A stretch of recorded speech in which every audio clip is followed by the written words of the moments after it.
What is going on, everybody? We are finally live. A little bit of technical difficulties, but we are here Sunday morning. It's 11:15 a.m., so we're about 15 minutes late. So we're going to have to do a little bit quicker of a show here, but we have a fun one in store here. David and Javi are joining me. We have a free one, YouTube today. So make sure you guys are subscribing over here, giving us a thumbs up. It helps us out a lot. We're trying to get this YouTube channel growing a bit, see if we can kind of get more people here. We'll do more free streams and all that good stuff. So introducing the guys, David, Javi, how you guys doing today? David, we'll start with you. Doing good, man. Ready to watch the Falcons whip the Saints. I'm ready to win a lot of money, man. We got this good millie maker on DraftKings 555. I'm feeling pretty good about it. Around the industry, I feel like people are kind of all over the place with their plays today, but I'm pretty locked in and I'm ready to go. Javi, how are you doing this morning, bud? I'm good, David. Usually I went first when we first started, and then it went to you. I don't know why, but we'll blame the host for that. But I'm pretty pumped up here. All right, I'm pumped up, David, because I think there's a lot of chalk out there that we can avoid, and it's an edge on the field. So that's what I'm excited about. I have a pretty limited player pool for the third week in a row.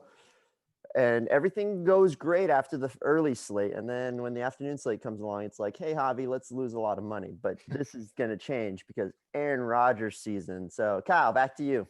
Yeah, feeling pretty good about today's slate. We already have a comment about David's Fire Atlanta jersey. I got to give a shout out to our boy Jay Wynn in the Discord. He sent me over this jersey, this Adam Thielen. Wow, I have a bone to pick with Jay Wynn. You know, I talk to him like every day. Wow, Jay Wynn. So he had a big week a couple weeks back with that big Adam Thielen week. So he was nice enough to send me the jersey, which is pretty cool of him to do. So we have a pretty interesting slate. I think this is a unique slate compared to the past slates. The quarterback position is very weird, and that's obviously where we're going to start a lot of lineups, talk about stacks and all that stuff. So let's head over to that position. The way I looked at it, the way I talked about it in my article, was we have a lot of elite offenses that are in weird spots, like either tough matchups or maybe non-ideal game scripts. And then we have some weird, gross offenses and really good matchups. So it'll be interesting to see where we shake out in terms of this position. Javi, I will let you start this time. That way you are nice and happy and smiley. How are you feeling about quarterbacks today? I know you love Aaron Rodgers, but are there any other guys that you're finding yourselves on more than others? I mean, just play Aaron Rodgers, right? He's showing up as the second or third chalkiest running back. It's kind of been changing throughout the week, but it's pretty spread out evenly. And I think your projections have it too. I haven't checked your updated one. So I checked yours at like 2 a.m. For some reason, we were awake, Kyle. I don't know why. I don't know why you were awake because it was 5 o'clock where you were. But yeah, Aaron Rodgers up top. Deshaun Watson. I'll have a little bit of Deshaun Watson, but I'm not loving that. I respect the Colts and that defense. I mean, I know last week they got shredded. They've actually been, they were a top pass defense, and the last few weeks they've kind of struggled, but I'm not going to chase there. I think the Colts defense could get to Watson too. That O-line is still pretty trash. So for me up top, it's Aaron Rodgers. I want to go Kirk Cousins as leverage against Dalvin Cook. Dalvin Cook is once again going to be chalky. But I'll have some more Dalvin Cook this week. I've avoided him the last 2 weeks, and it's kind of worked out. And then I hate to say that I'm going to go Trubisky. I was very high on him at the beginning of the week and on Friday's show with Pat Mayo and Derek Brown. But yeah, I'm leaning doing a Trubisky stack to just have some love there. And if I said Aaron Rodgers is a running back, I apologize. He's my top quarterback. He's not a running back. Discount double check for all you YouTube subscribers. I'm very knowledgeable here, but it is early on the West Coast, so I apologize. David, how are you feeling about quarterbacks today? Are there any guys that stand out? Are you going to your boy Matt Ryan? How are you feeling about them today? I might get a little Matt Ryan. Aaron Rodgers, I agree with Javi. Great spot. Out of the elite tier up there, Aaron Rodgers is going to be my go-to quarterback. I have zero interest in Deshaun Watson. I mean, why would I play Deshaun Watson today, in my opinion, going up against the Colts with no Will Fuller? I just don't want it. Russell Wilson has not looked good. He is good. I know he's good. He can get it going against this Giants defense. I just don't want to pay up for him either. Kyler Murray, still a little bit worried about the arm. Justin Herbert, Bill Belichick's going to do whatever he can to get to the rookie quarterback. He's going to be on Allen. That's going to be the game plan for the New England Patriots. Take Allen out of the game, take Herbert out of the game, which leaves a lot for Eckler and your wide receiver 2, 3, and tight end. So Aaron Rodgers is the next up, 6,800 on DraftKings. Great spot for him. Just underneath him, you have Kirk Cousins going up against the Jacksonville Jaguars at home in the Dome. Adam Thielen's back. Justin Jefferson's excellent. Kyle Rudolph's doing well, and Dalvin Cook is a pass catcher. I love Kirk Cousins today. I'm going to have a lot of him. He's looked good the past couple weeks. I didn't have enough of him the past couple weeks, but against Carolina, who I actually have somewhat respect for their secondary, he put up 30 points. Up against Dallas, 26. He's exceeded value in every game except one, like the last 9 games. I need to turn that off. So I like him a lot. And then if I'm going to scroll down some, I have to look at Derek Carr a little bit, just because of what happened last week. He had a terrible game. I get it, but he's going up against the Jets. He should be able to bounce back. They got absolutely whooped by the Atlanta Falcons. They're a pretty decent team, I mean, with playoff implications. But going up against the Jets, everyone eats them alive. You've got Ruggs, you've got Renfro, and that's it. I'm turning off my text messages. Sorry. That's all right. Yeah, I think there are a few guys here that you mentioned that present a pretty good leverage spots. Derek Carr and Kirk Cousins are two of them. The running backs on those two teams are going to be two of the chalkier guys on the entire slate, with Devontae Booker replacing Josh Jacobs and obviously with Dalvin Cook. So I really like those two calls there. I think Aaron Rodgers is my favorite option, especially on DraftKings, where 6'8", he just feels a little bit underpriced.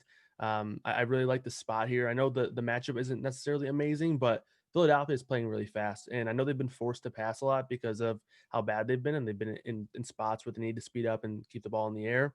But still, I think that should be a pretty repeated spot here for the Eagles, where they're forced to throw, speed this game up a bit, which is obviously good for the Packers. So I like Rodgers. He's probably my number 1 quarterback of the day. Kirk Cousins is probably my number 2. I like him a little bit more on FanDuel because the price is very cheap over there. But and then I hate to say it, but Trubisky's in that consideration as well. Another sneaky leverage type play where Montgomery is going to be fairly popular. And obviously Trubisky is going to be in a good spot against Detroit, who hasn't been able to stop anybody. We just saw them get, 40 plus bomb put on them on Thanksgiving. And one thing about Detroit is they obviously fired their coach, their GM, and Darrell Bevell is going to be the interim coach, still calling the plays and all that stuff. And he's normally a run first, slow offense type of guy, but he came out in the media twice this week and said that they want to get the younger guys in. They cut Marvin Hall to make sure that they made that a clear point, that they want to get younger guys playing time, as well as the fact that he said they want to speed up. They want to play faster. They want to let guys try to have fun here. So I think it could be a good spot for the Bears if Detroit's going to speed that game up a little bit as well. But I do want to talk about these top end guys. I think Watson, Kyler Murray, Justin Herbert, Russell Wilson, they're all in spots where maybe the matchup or the game script isn't ideal, but these are elite offenses. The thing about Watson is pretty much anyone you pair him with is going to be overly chalky, in my opinion. And then Wilson, you obviously have the concerns with the run game. Who knows if the Giants can do anything, if they're even going to score today. Obviously, with Colt McCoy under center, there are a lot of question marks there, and they don't mind running the ball a ton. Kyler Murray is the guy that I want to have some interest in, though. I think nobody's playing this guy. Nobody's playing DeAndre Hopkins, and they're a very high upside stack. We've seen it over and over again, and I know there's been some concern with the shoulder injury, but practiced fully on Thursday and was removed from the injury report. So we have to assume that he's going to be healthy, or at least as healthy as one can be week 13 of the NFL season. So I like taking some shots on these guys. Obviously, the guy that I'm taking the shot on most in this top tier range is Aaron Rodgers, because he's the one that feels underpriced. But Murray, Watson, and Wilson, they all make some sense. And you can even put Herbert in that conversation too, of a guy who is going to lead a very good offense just in a bad matchup.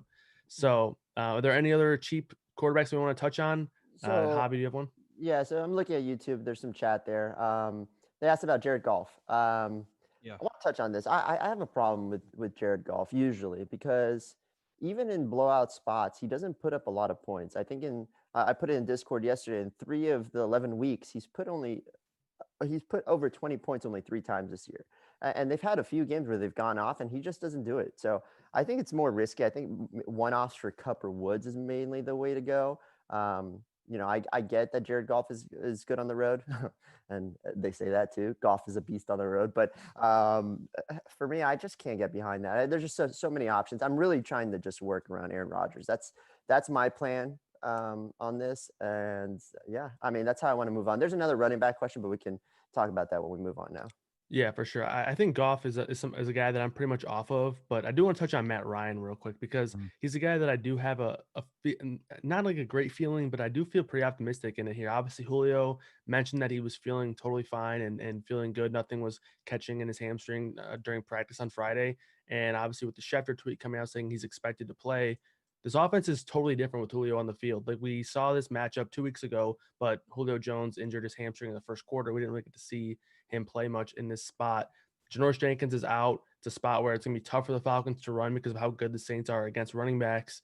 And Todd Gurley's coming off an injury as well. So I think it's a spot where we see Atlanta throw early and often. And this could be a spot to really play these Falcons at extremely cheap ownership and price tag. Really, 5,600 for Matt Ryan. Julio's underpriced. So Matt Ryan was just the last guy I wanted to touch on. David, do you have any other guys that you want to touch on in this cheap range?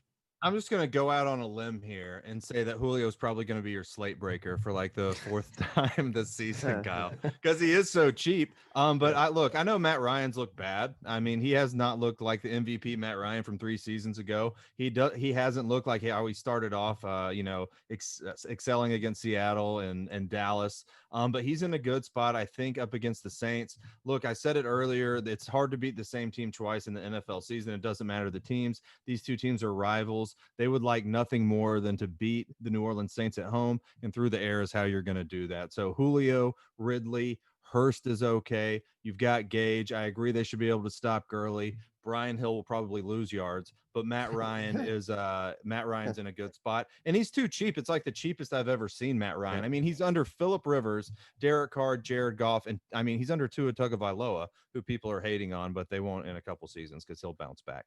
Yeah. I wonder And I why mean you he's say still that. hurt. Yeah, because I Alabama. watch football. And so Oh. another guy is that we didn't talk about is Phillip Rivers. So I like the matchup for Phillip Rivers going up against Houston, who ranks 28th against the pass, and I like his receiving options today. You can even lump Naheem Hines in there, but I was reading reports about that he is dealing with a pretty significant toe injury that's worse than turf toe. It's some kind of rip or tear or something. He is not going to be mobile, but Phillip Rivers really isn't a mobile quarterback anyways. You're not looking for him for yards on the ground. A little worried about the injury. I like the passing options, but I am a little scared about it. Real quick before we move to running backs, any Phillip Rivers for you, Kyle or Javi? Yes or no? No, I'm just doing one off Pittman. Pittman's one of my favorite receivers this week. I'm going back to the well. It seems like he's not getting any ownership. I don't want to touch Phillip Rivers though. Yeah, Yeah. I'd never do either, but yeah, I'm on the Pittman thing. Yeah, I'll be off of Rivers, I think. I don't think you have to worry about the foot injury too much because the guy literally just stands there. He doesn't even move at all. So I'm not really Yeah. concerned about his mobility. But the one guy that we didn't touch on that I really like is Ryan Tannehill. I think that's a really good spot Okay. where you could get some leverage. This is the highest implied game total on the entire slate, and the passing attack is very low owned. So I really like Tannehill. He's going to be in one of my main DraftKings lineups this week. So let's move on to running backs. And at the top, let's answer this question real quick. We have to All right. change up the pace of our YouTube show because now we're going to have questions out there. So feel free to throw a like and a subscribe over towards us. And we're trying to grow this channel. This is our first live stream on YouTube that we've done on this Sunday morning stream. So we have a question: Gibson or Gaskin? For me, I prefer Gaskin pretty easily. And then Marquise Brown or Kiki QT, I would just lean Marquise Brown. I think he has a higher ceiling. What do you guys think for that question, real quick? Gaskin for me. I think this is a better spot for him. And then I Hollywood Brown, yeah, but Hollywood Brown is, I mean, he's put up so many zeros this year. It's super risky, and Yeah. Kiki could be more involved, but I want to see how it pans out first. So that's the route I want to go is definitely go Marquise Brown and wait on Kiki QT. I know it's last week of season long, so it's a little bit riskier, but that's the route I would go. And then David, what about you? Same thing? The Gaskin question. Yeah. Yep.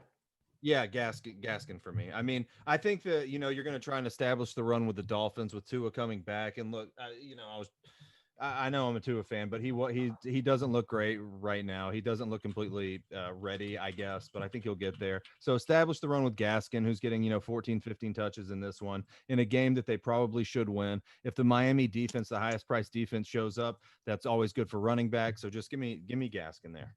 Typical Alabama trash. Tua.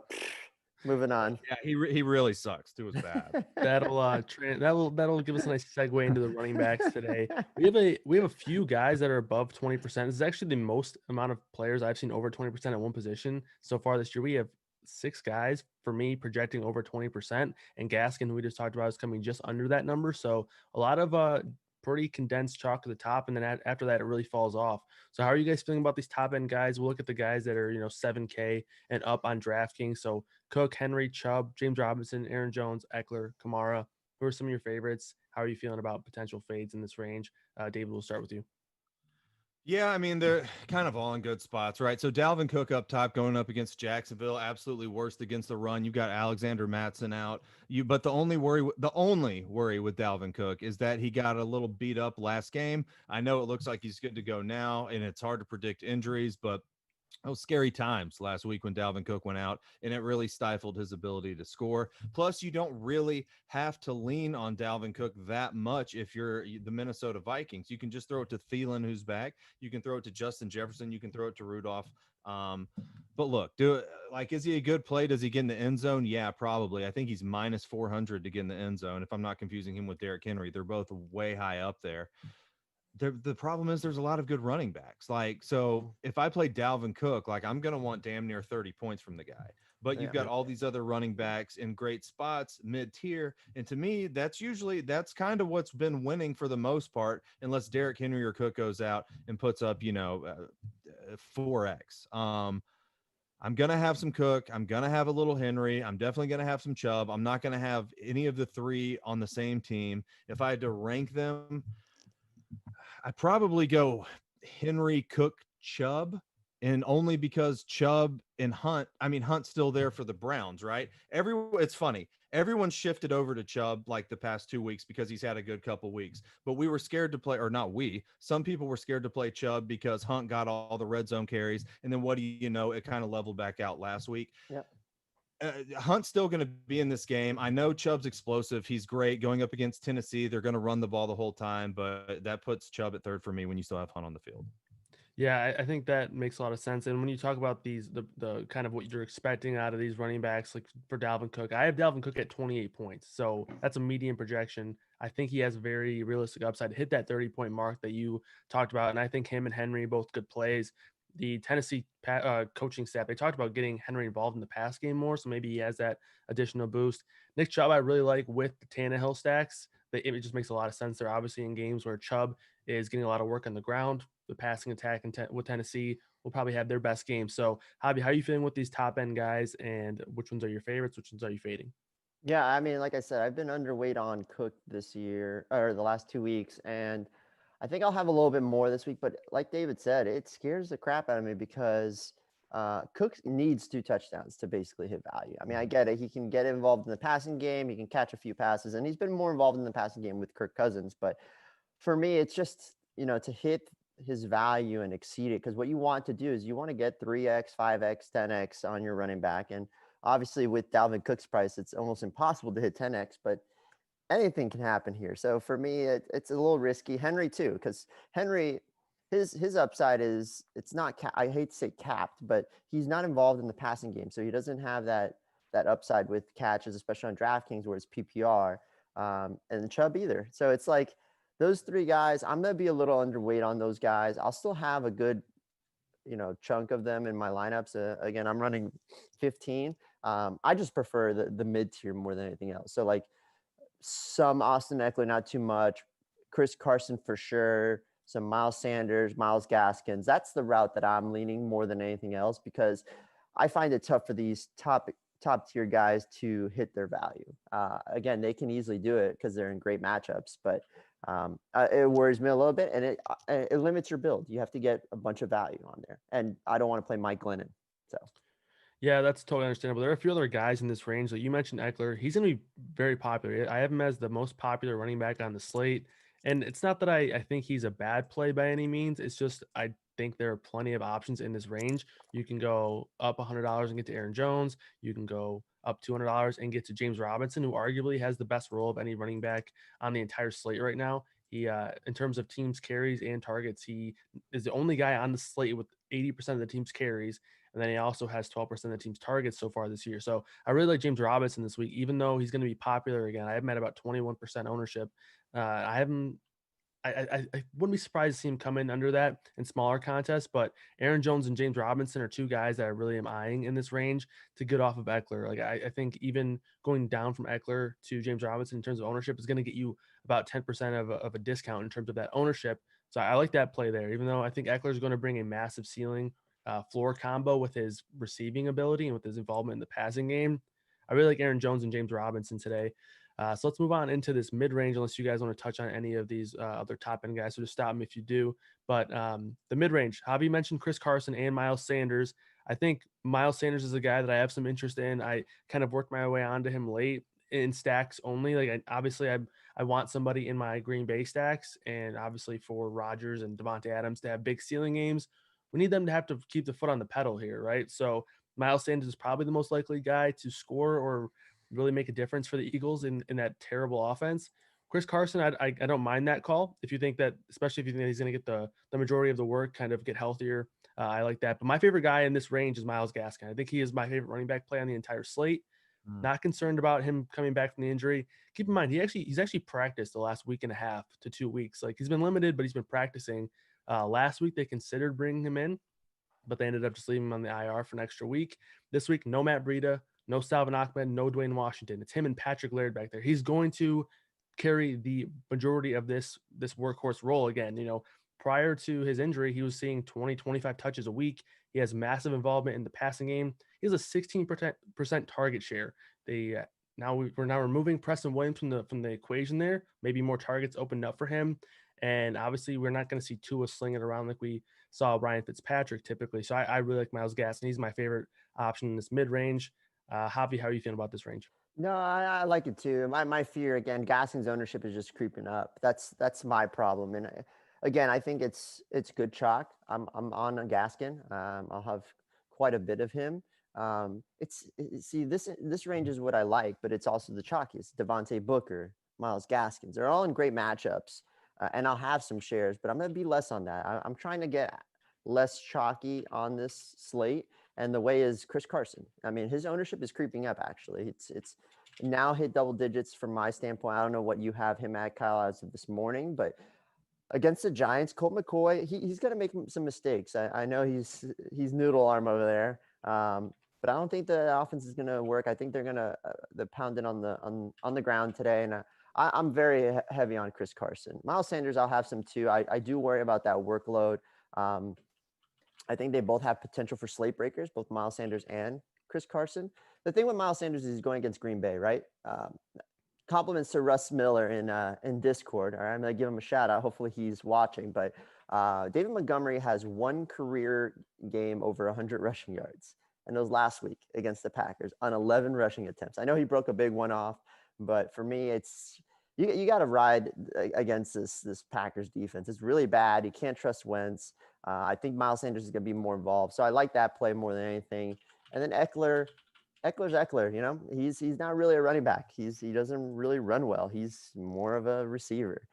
We saw it last week with all the catches. And I think that this week I'll be a little less on him too, because he is the chalkiest running back. So I don't like that as much. So I'm living here in this mid tier with Miles Sanders, with Chris Carson, with Devontae Booker, even though it's chalky. He's going against the Jets. The Jets have the most missed tackles. They can't defend against the run or the pass. They're just terrible. So I think Devontae Booker is definitely in play, especially because he's a great pass catching running back too. So David, what do you think here? Yeah, I think you meant to say that he hasn't had he's only had one. David Montgomery's only had one 100-yard rushing game this season. He certainly had 100-yard rushing games in his career. But if you go back and look, all right, so if I'm starting at the guys I haven't mentioned yet, Austin Eckler down. So Austin Eckler, yes, in a good spot. What New England does, they take away the number one pass threat, which is going to be Keenan Allen. When I say take away, I mean limit his ceiling. Like he's going to go out there and get 10 to 15 points or something like that, but he's not going to break the slate. Bill Belichick's not going to let him. They're going to be over Herbert. So yes, I think Austin Eckler's in a good spot, especially on DraftKings, where he's priced a little bit lower than on FanDuel, $7,100. he could very easily be the wide receiver one there just because I think they're going to limit Keenan Allen. I think he's a great play. I'm not on James Robinson. He's the fourth highest priced running back. I just can't get there. Minnesota's only allowed one rushing touchdown the past 3 weeks. I just can't do it. And I think Jacksonville's going to be playing from behind. Alvin Kamara, no one mentioned, probably for good reason. He's got a low rushing prop. It's like 56, 57 yards going against Atlanta, who's been good against the run the second half of the season. And he's not catching any passes. I probably can't go there. Hope he doesn't beat me. Miles Sanders, I agree with Javi against Green Bay. It's good to target Green Bay, but you're worried about the workload there. But I'm also worried about the workload with Chris Carson. Like, Miles Sanders is in a better spot going up against Green Bay, and he's only $500 more. And I actually have more faith in his workload than I do Chris Carson's right now, but both are in good spots. So Miles Sanders, yes, I'll play some Miles Sanders, probably not on my main team. Chris Carson, I was more interested in Chris Carson when Carlos Hyde was maybe going to be out. Carlos Hyde is going to be in the game. I know he wasn't that effective in the primetime game recently, but he's still going to get some touches here, especially if you have Seattle running away with it, which I kind of do expect with Lockett, Metcalf, and Carson and Russ, the whole deal, which means more Hyde the second half of the game. Can Carson get 2 touchdowns? He can. I'm starting to get a little bit lower on him, but I'll have him on one of my main 3 teams. Myles Gaskin, echo what Kyle said, great spot against the Bengals. And I mentioned it earlier, they're going to try and establish the run with Tua just coming back for another start. Hopefully he makes the whole game. Devontae Booker, that's a tough one for me, 5,500. He's okay. Like, it's all right, but you have David Montgomery at the same price. I would way rather play David Montgomery going up against Detroit. It's like what Javi said with Green Bay. Like, you can run all over Green Bay. You can also run all over Detroit. David Montgomery is going to get the ball a ton of times because Mitchell Trubisky's the quarterback now too. And you also have Allen Robinson, who is going to play, but he's dealing with a little injury or something right now too, so he might not be 100%. David Montgomery's going to touch the ball 20 times here. 2 guys that we haven't mentioned, or I mentioned Kareem Hunt earlier. I think he's a pretty good punt at 5,400 if you're fading Chubb. Wayne Gallman going up against Seattle. So Wayne Gallman's been a guy that we've been on as a team for like the past month. And they have Colt McCoy as the quarterback. So what do you want to do here? A lot like in Miami, you probably want to try and establish that run against Seattle, who's mid-tier against the run. Wayne Gallman has exceeded value in DFS 5, 6 of the last times he's gone out and played, and his price never goes up. He's gone against Cincinnati, Philadelphia, Washington, Tampa Bay, and Philly again.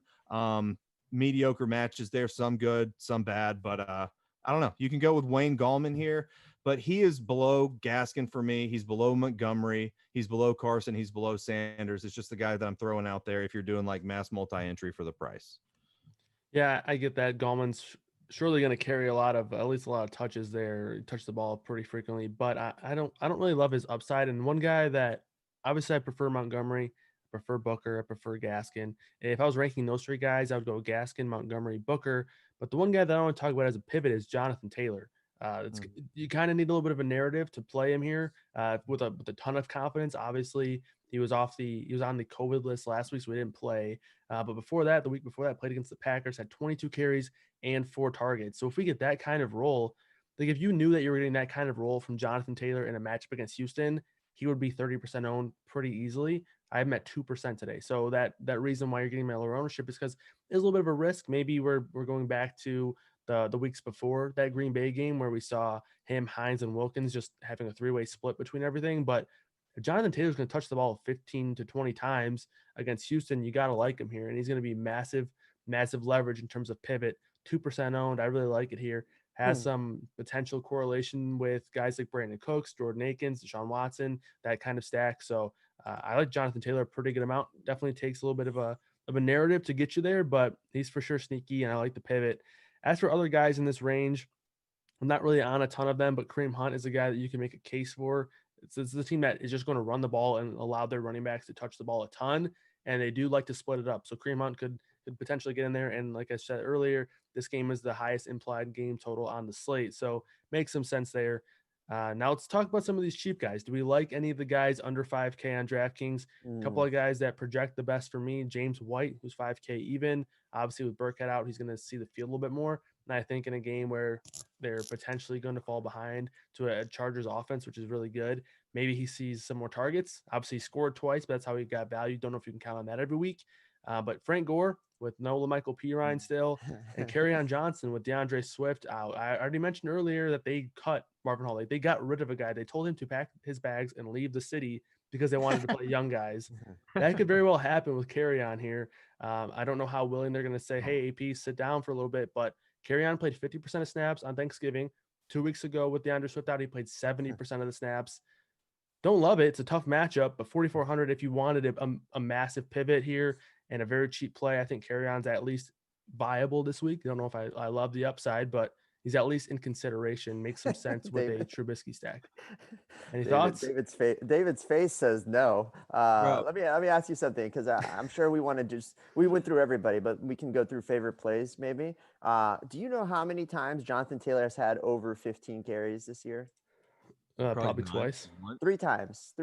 He's had 17, 22, which is the Green Bay game, and then 26 week 2. They don't like him there. I don't know what it is. I think they prefer Hines here. I know Hines struggled against Green Bay. That's why Taylor got the run. It's just risky. I mean, if you're doing 10 lineups, throw him in one, I think. I don't think you do too. I think that there's a lot of risks there. I get the leverage. I get the call. I get the matchup, but it's just, I don't know. There's just a bunch of safer options over there. I mean, there's a bunch of chalky running backs, but people can only play 3 max. So it's like, pick your poison. And I don't think Jonathan Taylor's that poison personally. I just wanted to PSA there for you guys. Yeah, I mean, there's for sure a risk, but that's kind of what you get with the cheaper price tag and with the 2% ownership. Like if we knew that he was going to get 15, 20 carries, 20 touches, he would be 7K or at least near that range. So obviously that's what baked into that price and the ownership discount. Any other running backs we want to touch on, or should we head on over to wide receivers? How are you guys feeling about these value guys? No carry. I would rather play Josh Jacobs than Kerryon Johnson this week. Kerryon Johnson is so bad. He always gets the You're just saying that because he went to Auburn. He's the guy that I hate. He's just not good. So I don't know why. I don't know why we would play him. So that's the last time. I think so. Just for favorite tiers, just for a cheat sheet, or I guess a Cliff Notes version for you guys. High end for me is, again, I'm proceeding with caution here, but it's probably going to be Cook. Mid tier, it's going to be Carson and Sanders and Booker. And then I don't have anybody in the punt tier. Those are basically my 4 favorite and the most exposures I'll have more than anything else. I don't know if Dave, if you want to do a quick replay of that. I like the mid-tier guys. I like Montgomery a lot, and I usually just hate Montgomery. Just the matchups there and the volume's going to be there. So Montgomery's going to be on my main team. I like Myles Gaskin a lot. And then one of these top 3 guys, I ranked him earlier, Henry first, so I'd go Henry then Cook. It's super close though, so that's a tough call. Cook's in a great spot as well. He's only $500 more. I'm glad we agree. That's everybody I said. Perfect. Is it? Yeah. No. We're good for running backs, or should we? Let's move on. All right, let's head on over to wide receivers. Then we have a handful of really good options at the top end. That's kind of why I like to live in that mid-tier range, because we have 3, 4, 5 guys in this 8K, 7.5K plus range that are really strong plays. Obviously, when you're talking about guys with this kind of price tag, stacking them with their quarterback makes the most sense. But you can definitely afford to get these guys in lineups on their own. So starting at the top, Javi, how you feel about receivers? I know you're going to have some Davante Adams because you like Rodgers, but are there any other guys that you're going to play? Some Davante Adams. I'm going to have Davante Adams all over the place. This is a question that I have for you then. Are you going to play a ton of Adams in lineups without Rodgers? I'll do 1 or 2 probably. Again, I have 15, and I think I have half of them with Rodgers stacks, and I'll have a few one-off Davante Adams. Not much. It's tough, and you need that correlation for him to go off. But it goes the same thing with Dalvin Cook, with Derrick Henry, all those guys. The price here, he's got to score twice. I think he can do it. I think that Rodgers can go off this game. I believe in both Adams and Tunyon this week. So you go. Those are 2 of my highest exposure guys. I'm less on Metcalf because he is going against Bradbury, right?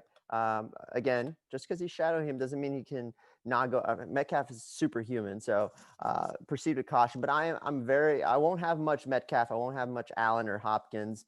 I will have AJ Brown, but only in Tannehill stacks. So I'll have Tannehill in a few. 2 people that I like as one-offs today. and in stacks is Adam Thielen. He's one. And then the one-off guy I like is Tyler Lockett. So I'd probably rank Devontae Adams, Adam Thielen, Tyler Lockett for me. Again, Devontae Adams more with stacks. And then I'm iffy on Metcalf, Allen, Hopkins, Brown. Really, it's really just if I have a stack there that I'll use them. Definitely AJ Brown. I'll have exposure just because of the total there, and then Ryan Tannehill stacks. David, are you in the same boat? Come on, my man. Agree Like with with me these for once.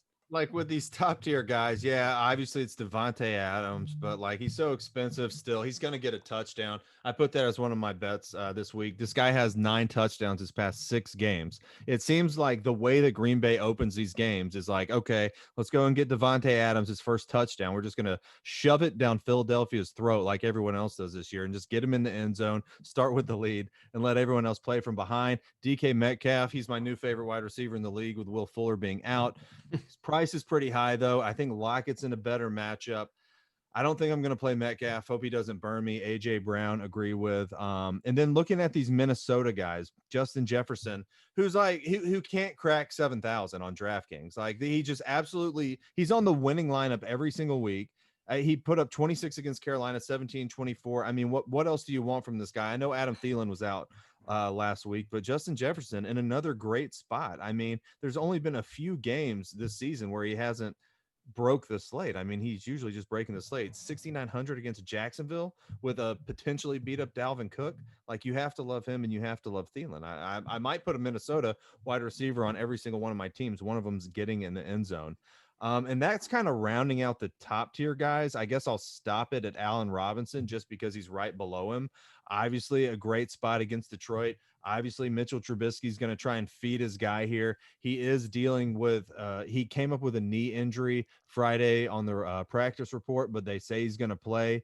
I'm a little concerned about if he's going to be 100% or not. I would rather play David Montgomery, but you also have to agree that Allen Robinson and quite frankly, all the Bears wide receivers are in a good spot going up against Detroit, who ranks 22nd against the pass.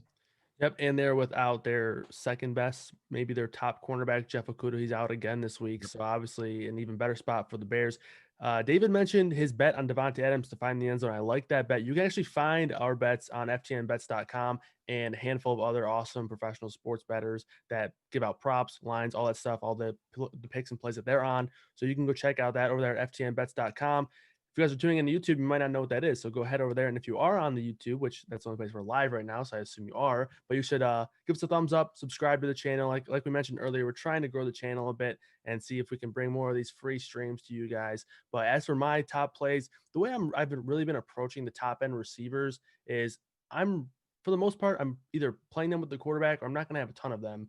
And that's how I feel about like Devontae Adams, DK Metcalf, Keenan Allen, DeAndre Hopkins, AJ Brown, and Tyler Lockett. Like I'm not going to play those guys a ton on their own because they're so expensive. So if I'm going to be looking to capture massive ceiling games from them, I want their quarterbacks there too, because if they're going to go off, they're kind of 2-2. So the one guy that I do like on his own is Adam Thielen. He's just such a good play week in and week out. Obviously, I'd be a fraud if I didn't come in and talk up Adam Thielen, but while wearing the jersey, but he has a 28% target share, 52% of the team's red zone targets, which is the highest by a landslide on the slate. When we see Devontae Adams at a 44% red zone share as a wide receiver, that's a massive number. And Adam Thielen has a 52% red zone target share. And he's getting 30% of the team's air yards. So his weighted opportunity is just massive. So Thielen is a fantastic play. I have Jefferson at 14% and I have Thielen at 12%. I think that is a complete mistake by the public. I like both of these guys, but Thielen should never be lower owned than Jefferson. I love Jefferson. He's a big play guy, but Thielen is the guy that I want to roster here. So when he's lower owned, he's only 12%. I got to jump on that. So I really like Thielen. I like Ridley and Julio, but this is, again, probably only playing them in stacks with Matt Ryan. Michael Thomas is a guy I can see playing alone because I don't have any interest in Taysom Hill. If you're playing Michael Thomas, you're counting on, him getting that 100 yards on like 9 or 10 catches and hopefully finding the end zone. But Taysom Hill just doesn't really give him a ton of ceiling with how little they throw there. And then you mentioned Allen Robinson. I want to talk about him because he is just way too cheap on both sites. He's 6,900 on FanDuel, 6,700 on DraftKings. That's just way too cheap for a guy who's seeing as many targets as he has. Chicago is passing at the highest rate over the past 3 weeks by like 4%. So they're driving back and throwing a ton. And obviously, Allen Robinson's going to benefit from that when he's seeing 30% of the team's targets over the past 3 weeks. So love A-Rob. Not really too worried about the injury. I mean, I get it, but it's week 13. Everybody's banged up. If they're playing, you gotta believe it. So we haven't seen any reports that he's going to be limited or anything like that. So I'm trusting that he's going to be a full go. So 6,700 is just far too cheap. 6,900 on FanDuel. I actually have him in two of my three main FanDuel lineups right now. He's just very easy to get to, and I really love his touchdown equity today. So this mid range, Javi, who you like? And I know we have Brandon Cooks down here, 35% ownership right now, massive. He's the chalkiest guy on the entire slate. In a tough matchup against Indianapolis, who their cornerbacks Pierre Desir, Xavier Rhodes, and Rocky Sin have all at one point over the past 2 years been in the bottom 5 of PFF grade for corners. And now they're all suddenly at least half decent because obviously when you have a good defense around you, you're going to benefit from that. But these are 3 bad corners, or they've at least been bad at some point in their career. Do you trust it? Are you targeting them? What are you going to do? How are you feeling about Cooks? Yeah, I think I'm going to be underweight on Cooks. I'm only going to have Cooks in my Watson stacks. I'll have a few Watson stacks, not much. I want nothing to do with the chalky Kiki QT and Brandon Cooks this week. Not even one-offs. I'm going to play the leverage game here. I don't want to do that. It seems like Cooper Kupp and Robert Woods are also getting a lot of love. So their ownership kind of creeped up throughout the week, and now it seems like they're going to be chalky. So again, another few that I'll probably run a few one-offs there more than anything else.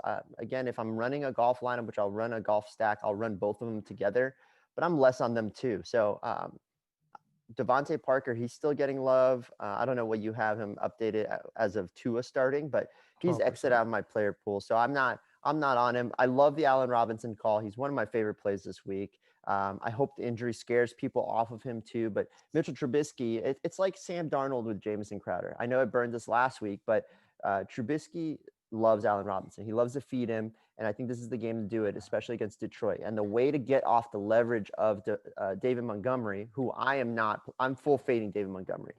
Chalky David Montgomery does not sound good to me. So I'm off of that. The way to get off him is play Allen Robinson, play the passing game. And I love the passing game for the Bears. I'm going to have a good share of Mooney. I'm going to have a good share of Miller. But it's really like if it's getting deep into the bill and I need a deep punt, those guys are 3,100 and 3,300. So it's like, I think this is a great spot for all the Bears receivers, and that's how you get off the leverage, or that's how you get the leverage of David Montgomery. As for everybody else, this mid tier is interesting to me, Kyle, because I don't have that much love, and I don't think you touched too much on the mid tier, but I'm not on Brandon Cooks. DJ Chark, I know a lot. Listen, I trust all the FTN pros in our chat. I can't get behind it just because Mike Glennon's under center. I get the bring back if you want to do a double stack with Minnesota and bring back with DJ Chark, but I'm not on it. I want to see how Glennon meshes with DJ Chark first because, again, I get it. Minshew crushed with him, Ludden, he crushed with DJ Chark also. And they're probably even worse than Glenn. I don't know, Glenn. Where do you put Glennon, I just don't know how this chemistry is going to work out there. I don't know what they're going to do on defense. Again, these Minnesota corners are terrible, but my DJ Chark exposure is not going to be much. Maybe in a few bringbacks. The guy that I want to touch on that's going to be sneaky here, there's 2 guys, is Michael Pittman Jr.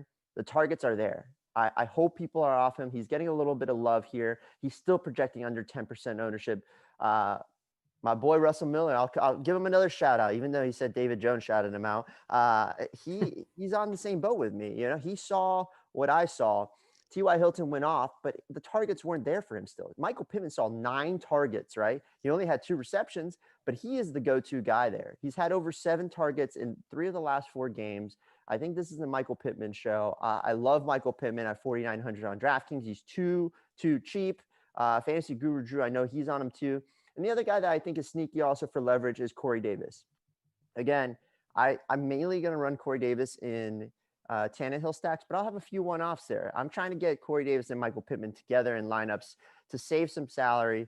And then I'll give you one punt option because, again, I'm just on a rant now, David, is Denzel Mims. I want to play Crowder with Darnold, but I guess until I see something else, it looks like Jamison Crowder's being fizzled out of that offense for some reason. It seems like it's the Mims and Perriman show.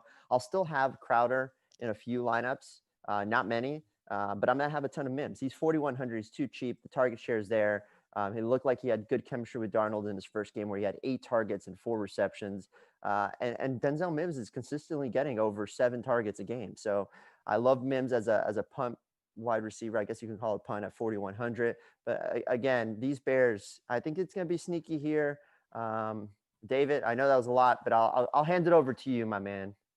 I've been holding this thought for like 20 minutes without Okay. saying anything. So I've had between the two of you. So Kyle was talking about Michael Thomas. I'm going to go back up here. Elliot, Chris gave me a good stat about Michael Thomas. Thomas has seen 76% of the air yards from Taysom Hill, 47% of the targets. So when he throws the ball against Atlanta, it's going to Michael Thomas. Michael Thomas is cheap this week. It's a good GPP play. I'm not going to play him on cash though.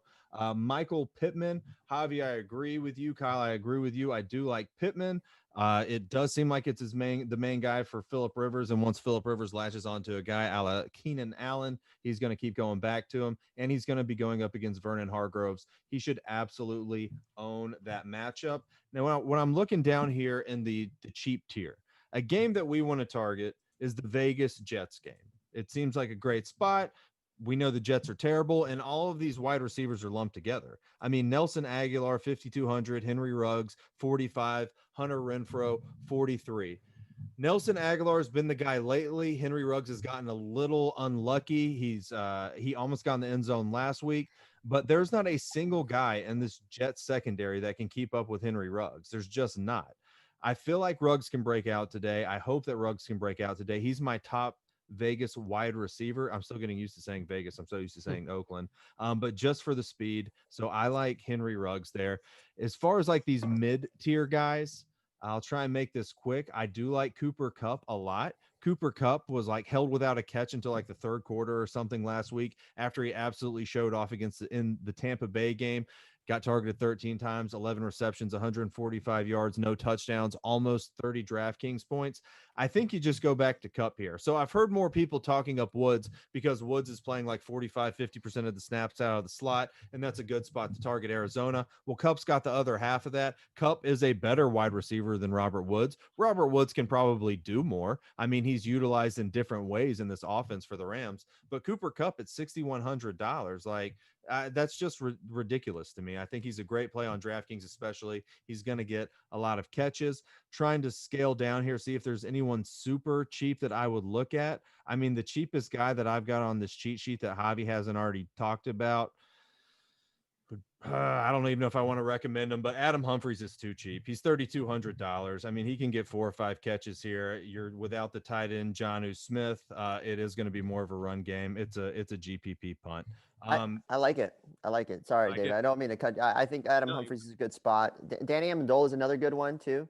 That's another guy at a punt. I know Kyle doesn't like it. We asked him yesterday in Discord, but being our resident sad Lions fan, I think Amendola is in a good spot too, going against Buster Screens, who's Derek Brown's favorite cornerback. So that's sarcasm because he's bad. So I think Danny Amendola and Adam Humphries are two guys to definitely keep in your player pool. Sorry. Okay. Yeah. I think I'm about done there. I mean, I had Darnell Mooney, maybe if you don't play Robinson. Kiki Kuti, of course, he's too cheap, but he's still not like a phenomenal talent or anything. And I'm not really on this Houston offense. I mean, I'll have a little Cooks because you kind of have to. I'll have a little Kuti, but he's not going to be in my main lineup. I mean, he's never really. I mean, if you just go back and look at this guy's career, I know he had Hopkins and Fuller in front of him, but he had a shot back in 2018 and only had like 1 or 2 games that were any good. So I don't know. I'm not really on him, especially against Indy.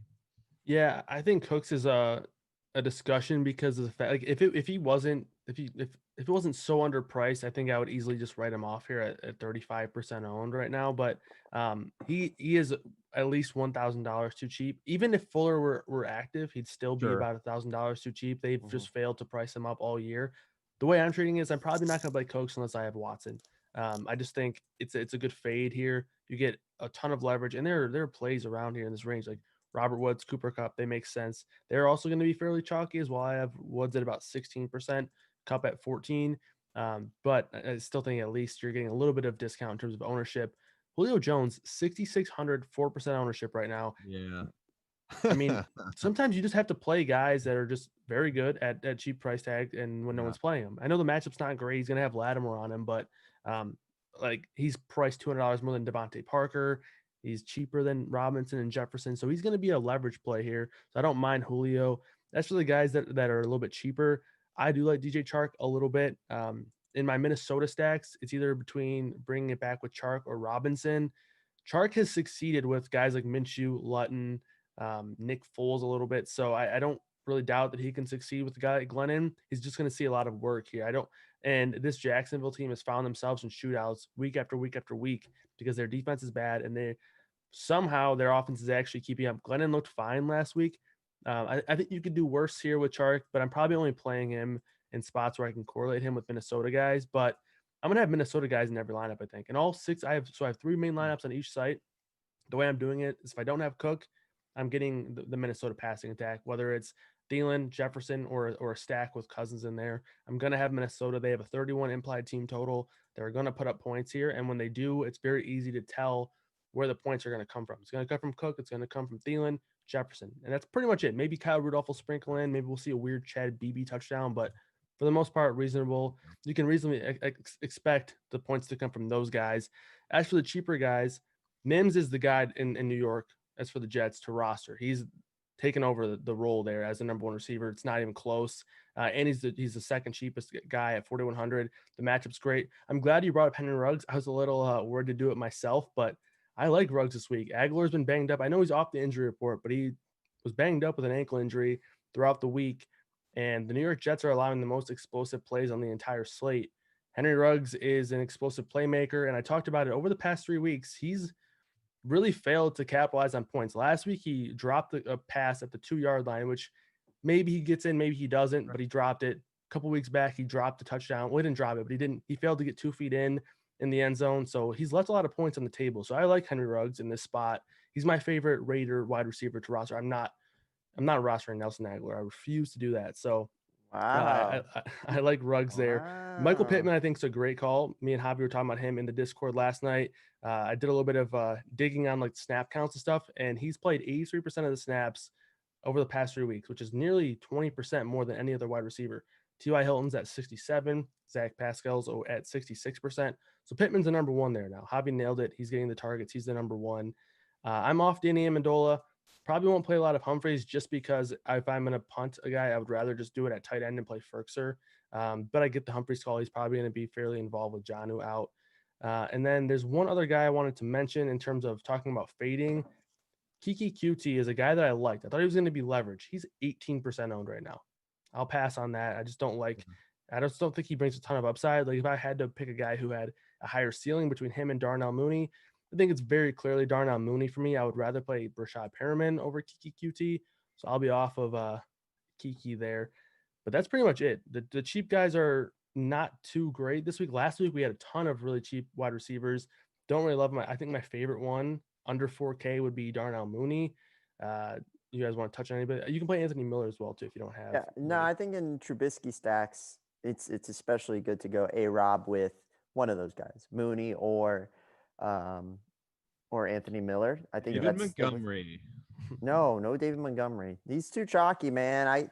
Chalky David Montgomery just screams. I know. I hate him too. I know he's in your main lineup, David. I hate to just bash on your main lineup guy, but David Montgomery's not good at football. I'm not a David Montgomery fan, especially chalky David Montgomery. It scares the crap out of me.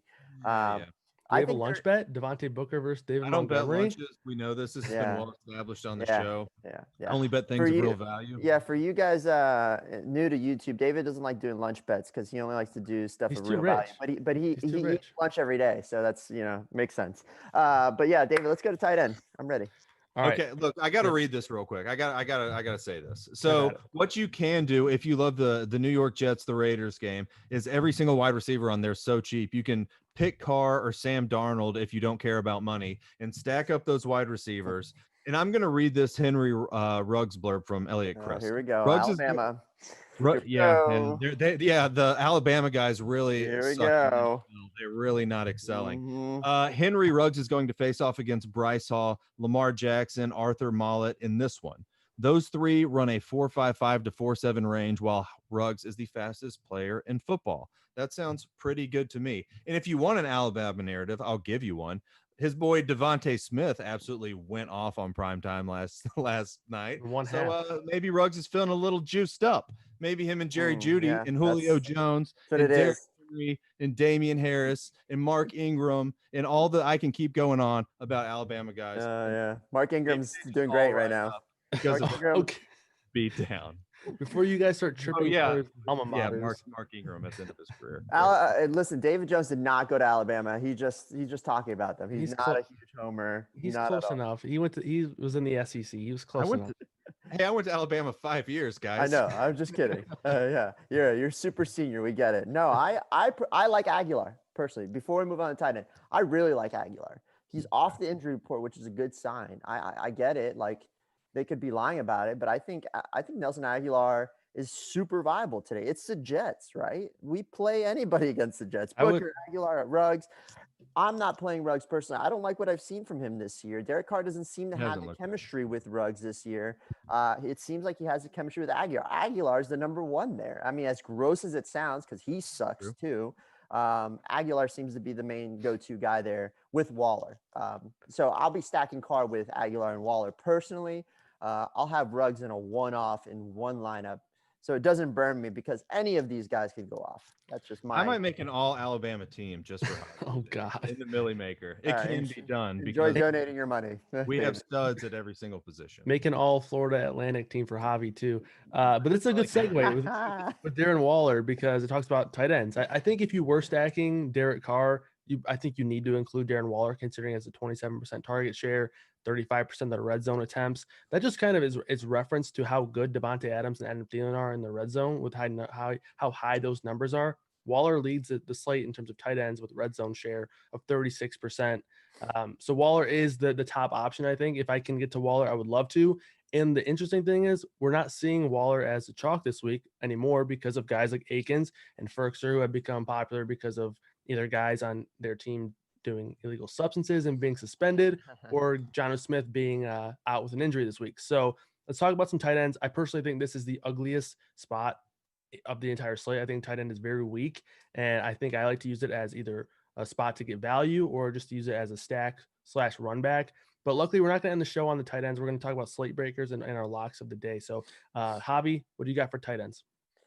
I mean, I find it hard to not play Ferkser at 2,500. He's the min on DK. So I think that's a good play.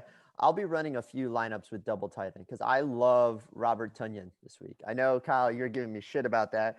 But I think Tonyan, he's I hate to say he's a free square. Maybe that was the wrong word to use. Yeah, that was the only issue I had. Yeah, no, he's 3,700. But I mean, the target share is there. He's seen over 4 targets in 4 of his last 5 games. He's got touchdowns in the last 2 games. And this matchup is just so juicy for him. And he's getting no love. He is under 5% projected ownership from my standpoint here.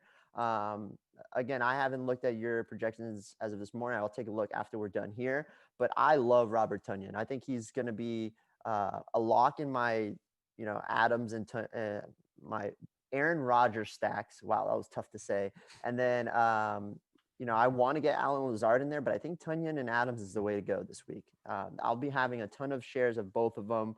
I'll be having some Ferkser in the flex as a punt also. Again, double tight end usually is an option, but I think this is the week that you can do it. We've seen Ferkser shine even in the backup role. He has seen over 3 targets in 4 of the last 5, and that was when he was a backup. So I think this is the week where Ferkser can definitely go out. I placed some bets on ftnbets.com about Ferkser, about his props for receptions and receiving yards. So I like Ferkser quite a bit. Jordan Akins is the guy I'm a little less on. The guy, maybe it's just he burned me on Thanksgiving, dropping 2 easy touchdowns more than anything else. But he's a fine play with Will Fuller, the cheater, out.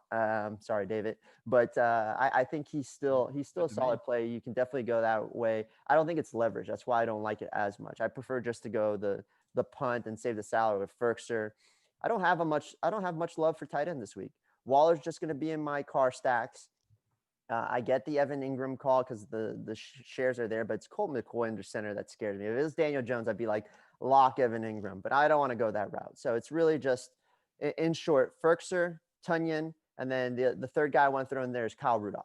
Kyle Rudolph, he saw his season high in targets when Irv Smith was out the first game when Thielen was in there. I would have liked him more if Thielen was out or Jefferson. But I still have some love there. I think he's still going to get targets there. So those are my top 3 tight ends, and then I'm really moving on from there. Yep, David, got any better feelings? Because me and Javi don't seem to like this position much today. Yeah, I'll make it quick here. I think Ferkser is going to be overowned. I'd much rather play Kyle Rudolph or Bob Tunyon over on DraftKings. Only 3,700 on DraftKings going up against Philadelphia, who's terrible against the tight end. I do like him. I have some concern that Aaron Rodgers, like Tunyon, kind of disappeared for 6 weeks, right? And now even some of those were without Devontae Adams. But he's had 2 good games in a row. Is Rodgers going to throw it to Mercedes Lewis again? Is Tunyon going to get it? Are they going to beat Philadelphia so bad they don't have to pass? And it's Aaron Jones and Jamal Williams. Even with all those worries, Robert Tunyon, 3,700. I still like that. He might get the little fire emoji. The 2 best on the slate, though, are TJ Hawkinson going up against Chicago at 5,000. I mean, he gets so much red zone work. And then Darren Waller, who had a bad game last week, and now he's going up against the New York Jets in a game that I love to stack. I know he's the most expensive guy, but he should be. Even being the most expensive guy, he's only 6,100. I think it's affordable. Look, bad game against Atlanta, who's bad against the tight end too, but in more games than not, he's getting high double-digit points this season. And I love Darren Waller. He's my favorite tight end on the slate. Javi, I built my all Alabama team. I have to read it to you. It's On, disgusting. No, I don't on want to hear this. you got to hear it. You got to hear it. It's so We're good. running And then out we'll of move time. on. I know no one cares about this but me. Tua Tagovailoa, Derrick Henry, Kenyon Drake, Julio Jones, Calvin Ridley, Henry Ruggs, and in the flex position, you can either go with Alvin Kamara, but he wasn't good enough, so Bama cut him. He went over to Tennessee, or you can go to Damian Harris. That is your all Alabama squad that's going to take down the million. How too much bad. did you put in that? You put $20 on that? $555, Javi. You did not put 555. There's 0% chance you put 500. What's wrong with it? Ridley, Jones, Ruggs, Henry. What's wrong with that? Who's your tight end? Irv Yeah, Smith. Yeah. We don't have a tight end right now. But yeah, as for my tight ends, I think Ferkser and Akins and Waller are the clear top options. They are the 3 most popular options. But I disagree with one thing Javi said. He said Akins wasn't leverage.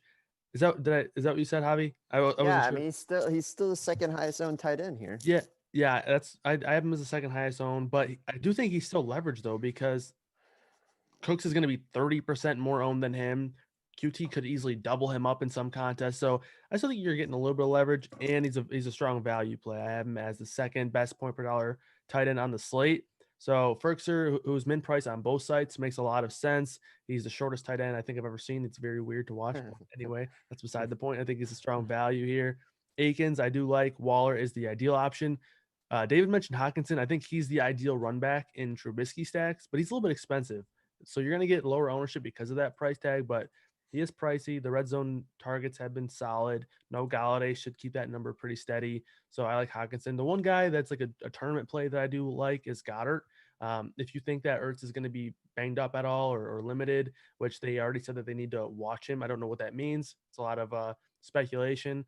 But if you think he's going to be limited, or even if you don't, they're going to run a lot of 2 tight end sets. Like even when Ertz was out, we saw Richard Rodgers having games that were worthy of GPP performances. So I like Goddard here. They're obviously going to make it a point to get him the ball as they always have. So Goddard is someone that I like. That's pretty much it for me. I do like Tunyon, but only in Rodgers stacks. Really, I think he's a little bit expensive for what you can really get from him in terms of ceiling. Any other tight ends, or can we move on to the fun part, the slate breakers, or do we have to talk about? Yeah, we talk about defense. Yeah, let's talk about Real defense quick. here. I find defense a little tougher this week. I don't like defense. There are a lot of cheap options that you can at least make cases for, and that's kind of what I'm trying to do. Just pay down as much as I can, per usual. Um, Seahawks, I think, are the optimal defense of the week, but how are you guys feeling it? I mean, defense is the one that I'm having the most trouble with this week. I lean like the high end options going to Seahawks and Bears personally. Again, the 2 chalkiest defenses, and I don't like chalk defenses, but I think they're in the best spot. So I like going that route. But this is a week where, again, instead of locking in the defense like I did the last few weeks, I just see where the build takes me. So I have some love for the Chargers here because Cam Newton likes to make mistakes. I'll have some Patriots because I think, again, like David said, Bill Belichick could scheme against Justin Herbert, and they can force the kid to make some turnovers here. And then I have a feeling about the Falcons. Not many people are talking about them. They are getting a little bit more ownership as the week has progressed. But that Falcons defense, and I've said this multiple times, since Dan Quinn got fired, the defense has been very good. So I think this is a good spot for the Falcons to bounce back. Even though I give David shit about being a homer, which number one, find a bigger homer than David Jones, and I'll tell you you're lying. Because David Jones loves his Falcons. He loves his Alabama Crimson Tide, roll. But anyway, so the Falcons, all right, against the Saints is still a good play here. I think that they can get to Taysom Hill, force him to make some turnovers here, whether it's on the ground or in the air. So I like the Atlanta Falcons as a sneaky defense this week. Yeah. Former Marlins employee Javi Perlezo has changed his team over to the San Diego Padres because he moved to that city. He's also a Miami Heat fan, but hates LeBron, surprisingly. I do not hate LeBron. And also a for a fact. You know for a fact I do not hate LeBron. You didn't like him during the playoffs. All right, let's wrap it up. I had to jet back. We got to finish. David, this. You may be a homer, but Javi's the bandwagon of the show. So I'm not a homer. It's not a homer if my guys are good. You're a homer. Yeah, you're a homer. Fair. All right, David, who do you got for defenses? Dolphins are going up against a backup quarterback. The Seahawks are going up against a backup quarterback. The Falcons going up against Taysom Hill. And then the punt defenses, I would go with the Bears at home versus Matt Stafford, and then lastly, if you want to take on the Colts, you can, because I'm not really high on Houston. But that's it's Dolphins, Seahawks, Falcons, Bears. Yeah, David nailed the top end options. The cheap guys, the cheap defenses that I'm looking to play. If I don't have any Bears, I think the Lions are fine. Trubisky sucks, so you can at least get away with that, especially on FanDuel where they're 3,500. Falcons are probably the team I'm going to have the most of just because they're playing a backup quarterback as well. But people seem to think Taysom Hill's good. Don't know why. But Falcons D there, and they're not even playing a quarterback. They're playing a tight end. So Falcons D and then Chargers. I think that game could potentially be a little bit gross. So Chargers, Patriots. I don't really love the Patriots side, but they're very cheap on DraftKings, so I don't hate it, but I prefer the Chargers. So that's it for the punts. So let's do one lock, one slate breaker. Javi, you have the honors. Go ahead. Oh man, you want to give me the honors? Let's go with lock being. Damn it, man! I don't want to say Devontae Adams, but I come back to me. Go to David first. David, you got him. Yeah, I got him. What do we? You on every position? He wants a lock at each. No, just two total. One, or we can do one or two guys from any position. Yeah, give me David Montgomery and give me Justin Jefferson. Okay, I like it. I'll jump in there, give Javi a little bit of extra time. That way, Javi can't take my guy. My lock, Myles Gaskin. He's too cheap on both sides. I'll take that one pretty easily. My slate breaker is going to be Nick Chubb. I think he has a big one here, and he makes a lot of sense in potential Tannehill stacks. So, Javi, what do you got? My slate breaker is going to be Chris Carson. That's for sure. I hate to say that my lock is going to be that too. So my lock will be the cop-out route and go Devontae Adams. Good play. All right, cool. I like it. Anything else we want to touch on before we head out of here? A little bit of a long show, but we got off to a late start. Appreciate all you guys tuning in, following us over to YouTube. So if you guys are checking us out on YouTube, please drop a like, hit that subscribe button. We really do appreciate it. And like we mentioned, we're trying to do more of these free shows, free videos, free streams over on YouTube. So the more support we get over there, the more free content we're going to be able to put on that YouTube channel. So we appreciate it. Good luck, everybody. Javi, David, any last words? You want to sign us off? Yeah, my Alabama team is going to crush Javi's soul. It's going to be so good. And I am going to play that in the Millionaire Maker, Javi, just for you, buddy. Okay, man. Hey, do you, David. You like to waste your money. Go, do you. All right. We'll see. Javi, you want to sign us off? Any last words? Good luck, everybody. Yeah, my last words are good luck. See ya. Awesome.